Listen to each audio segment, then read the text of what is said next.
Now standing flat-footed, how high do you think you can jump? What do you think, 12, 18, maybe 24 inches? Well, you might not believe this, but when I was about 12 years old, I saw a kid jump up in the air about 7 feet high.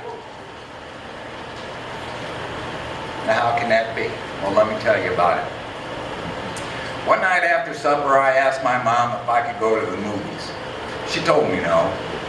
I said, but Mom, there's a new James Bond movie playing down at the Granada Theater.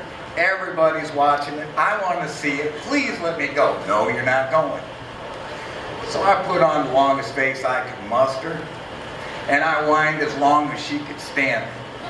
And she finally said, okay, you can go, but you better be back here before dark, because if you're not, I'm going to take my switch to you. You know, I took that warning pretty seriously because I was familiar with that switch. So I kissed her on the cheek and off I went. I went down to the movie theater, got my ticket, took a seat in the front row, and I loved every minute of that thing. Well, the movie was over and I was heading up to the lobby, and the special attractions reel started to roll. And I could see there was still a little daylight out there, so I went back to see what's coming soon.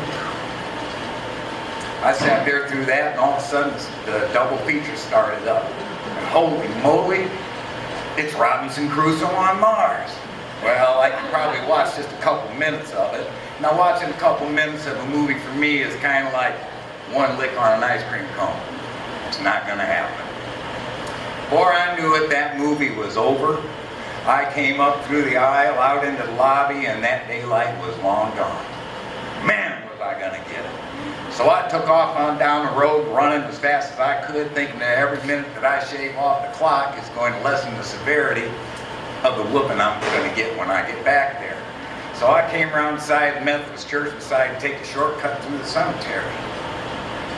Well, I've been through there probably 100 times before, and so that didn't bother me one bit. But this was different because it was nighttime. And it was eerily dark that night, and there was just a little sliver of a moon to guide me. And as I was walking past those gravestones, I was thinking about who I was in there with. Dead people.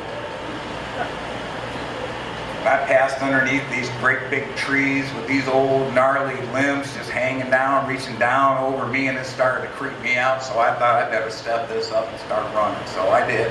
And I got to a full stride, and all of a sudden there was no earth under my feet, and I fell down, down, down into a freshly dug grave. Well, I tried climbing out of there, and of course there was nothing solid to grab onto, and the dirt was just crumbling down around my feet.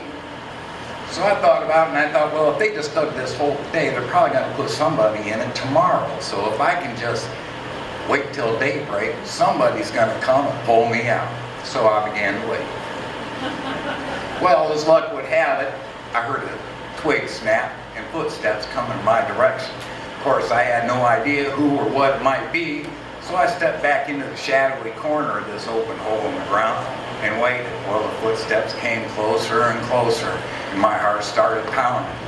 And then those footsteps were right above me, and all of a sudden I heard this blood-curdling scream and a big thud down right in front of me.